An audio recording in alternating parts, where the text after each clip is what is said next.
குளிரை கருவில் எரியச் செய்து ஒளியாய் விண்ணில் அளிப்பவன் அதிதி மைந்தன் ஒலிக்கும் சங்கு அதிலே விழிப்பளிப்பவன்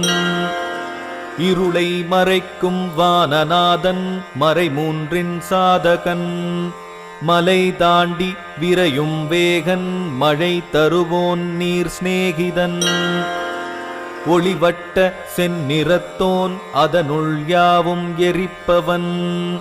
கவியானோன் சகத்திற்கெல்லாம் விழிப்பினை தருகின்றவன் நட்சத்திரம் கோள்களுக்கெல்லாம் அவனே தலைநாயகன் உச்ச ஆற்றல் மிகுந்தொளிர்வோன் பன்னிரு ஆத்மனானவன்